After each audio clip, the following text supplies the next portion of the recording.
Hello viewers, আসসালামু আলাইকুম। আজকে আমরা তৈরি করব পার্শে মাছের ঝাল বোনা। তো চলুন রেসিপি ভিডিওটি শুরু করা যাক।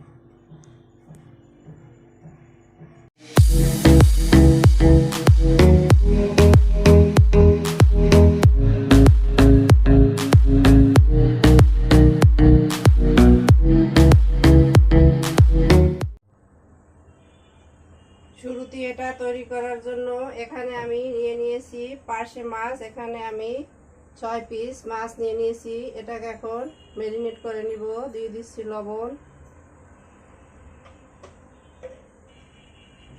মরিচের গুঁড়া, হলুদের গুঁড়া। এখন আমি এটাকে হাতের সাহায্যে ম্যারিনেট করে নিচ্ছি।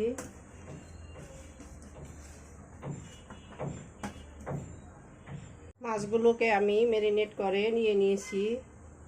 এখন চলে যাব কিচেনে। তো চলুন কিচেনে যাওয়া যাক।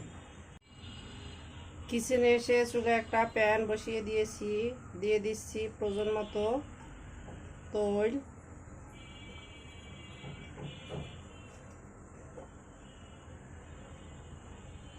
অপেক্ষা করব তেলটা গরম হওয়ার জন্য।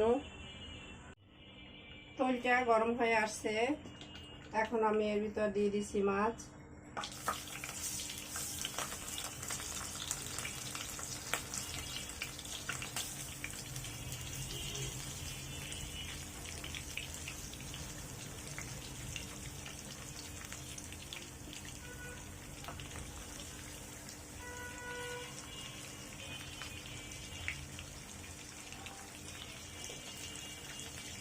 আমি এক ব্যাচ মাছ দিয়ে দিয়েছি। মাছটাকে আমি মোটামুটি টাটকা করেই ভেজে নিব। তো ফিরে আসছি মাছটা এক সাইড ফ্রাই হওয়ার পরে। মাছগুলো এক সাইড ফ্রাই করা হয়ে গেছে, দেখতে পাচ্ছেন। উল্টে দিচ্ছি।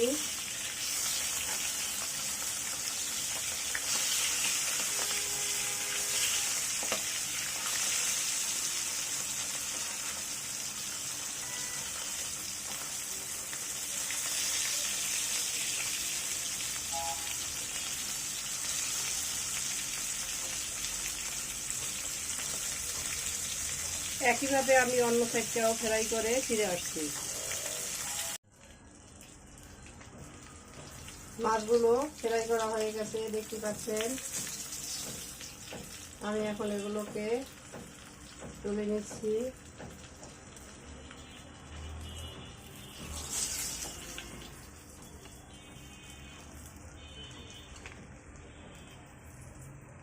একইভাবে আমি বাকি মাছগুলো ফ্রাই করে ফিরে আসছি। সবগুলো মাছ ফ্রাই করা হয়ে গেছে, দেখতেই পাচ্ছেন। এখন আমি একই প্যানের ভিতরে আরও কিছুটা তেল দিয়ে দিচ্ছি।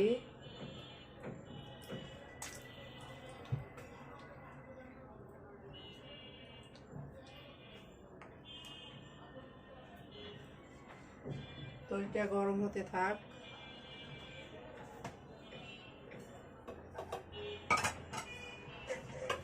এরই মাঝে আমি কিছুটা কুচি করা পেঁয়াজ দিয়ে দিচ্ছি।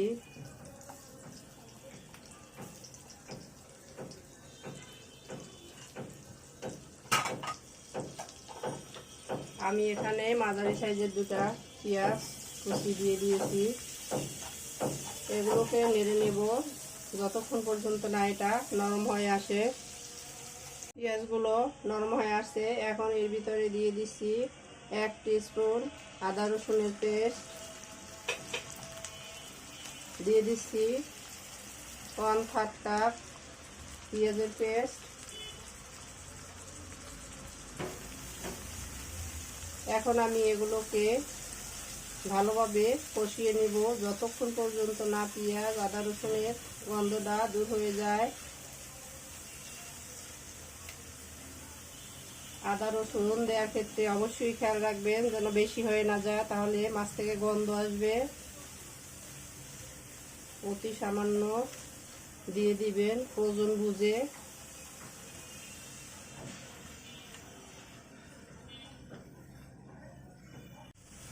পেঁয়াজ আদা রসুন থেকে কাঁচা গন্ধটা চলে গেছে। এখন আমি এর ভিতরে সামান্য পানি দিয়ে দিচ্ছি। এখন এরপর দিয়ে দিব শুকনো মরিচের গুঁড়া 1 টিস্পুন, হলুদের গুঁড়া 1 টিস্পুন, ধনিয়ার গুঁড়া 1/2 টিস্পুন। মশলাটা দেওয়ার আগে সামান্য পানি দিয়ে দিলে এতে করে মশলাটা কালারটা সুন্দর থাকে, পুড়ে যায় না। তাই সামান্য পানি দিয়ে আমি মশলাটা দিয়ে দিয়েছি। গুঁড়ো মরিচটা আপনারা আপনাদের স্বাদ মতো দিয়ে নেবেন, ঝাল কম বেশি সেটা বুঝে। আমাদের মরিচটা খুব বেশি ঝাল, তাই আমি 1 টিস্পুন দিয়ে দিয়েছি। এখন আমি এগুলোকে খুব ভালোভাবে 2-1 বার পানি দিয়ে কষিয়ে নিব। মশলাটার কষানোর উপরে মাছের টেস্ট ডিপেন্ড করে। মশলাটা শুকিয়ে আসবে আবার পানি দিব, আবার শুকিয়ে আসবে আবার পানি দেবো, এভাবে 2 বার আমি কষিয়ে নিব। তো ফিরে আসছি এটাকে ভালোভাবে কষিয়ে নেওয়ার পরে। মশলাটা খুব ভালোভাবে আমি কষিয়ে নিয়েছি, দেখতেই পাচ্ছেন। এখন এর ভিতরে দিয়ে দিচ্ছি প্রয়োজন মতো পানি।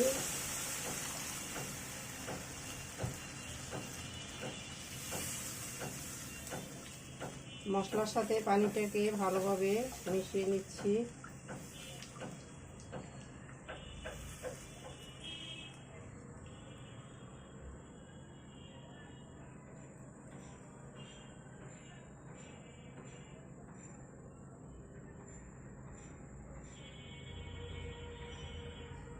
এখন আমি এর ভিতরে দিয়ে দিব সামান্য লবণ। মাছ ম্যারিনেটে লবণ দিয়েছি সেটা বুঝে দিতে হবে।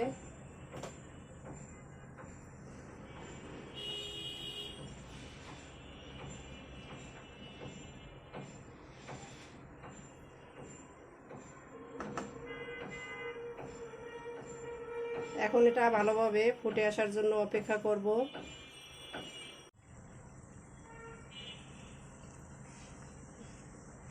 গ্রেভিটা খুব ভালোভাবে ফুটে উঠেছে।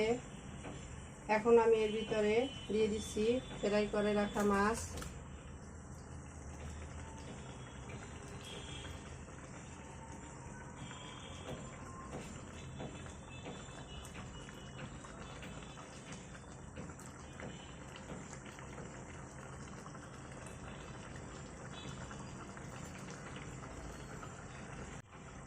এখন এর উপরে দিয়ে দিচ্ছি ঢাকনা। যতক্ষণ পর্যন্ত না এর গ্রেভিটা কিছুটা কমে আসে ততক্ষণ আমি ঢাকনা দিয়ে জাল করে নিব। ফিরে এলাম কিছুক্ষণ পরে, ঢাকনাটা তুলে নিচ্ছি, হাতা ধরে দুলিয়ে দিচ্ছি। দেখতেই পাচ্ছেন মাছের গ্রেভিটা অনেকটা টেনে এসেছে। এখন এর ভিতরে দিয়ে দিচ্ছি 4টা কাঁচামরিচ। এর থেকে জাল বের হবে না, কিন্তু সুন্দর একটা স্মেল বের হবে। দিয়ে দিচ্ছি ধনিয়া পাতা কুচানো।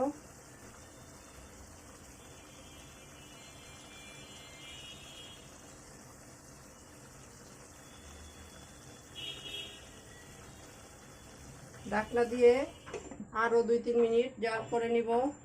তো ফিরে আসছি 2-3 মিনিট পরে। ফিরে এলাম 3 মিনিট পরে, ঢাকনাটা তুলে নিচ্ছি। তো দেখতেই পাচ্ছেন আমাদের পার্শে মাছ ভুনা ডান। এখন আমরা চুলাটাকে বন্ধ করে দিচ্ছি আর এটাকে তুলে নিয়ে সার্ভ করে নিব। তো চলুন সার্ভ করে নেওয়া যাক। সার্ভ করে নিলাম আমরা আমাদের পার্শে মাছের ঝাল ভুনা। দেখতেই পাচ্ছেন কতটা অসাধারণ হয়েছে। আমাদের রেসিপি ভিডিওটি ফলো করে আপনারাও তৈরি করে দেখবেন, কমেন্ট সেকশনে জানিয়ে দিবেন কেমন হয়েছিল আমাদের রেসিপি ভিডিওটি। লাইক, কমেন্ট, শেয়ার, সাবস্ক্রাইব করে আমাদের পাশে থাকবেন। আল্লাহ হাফেজ।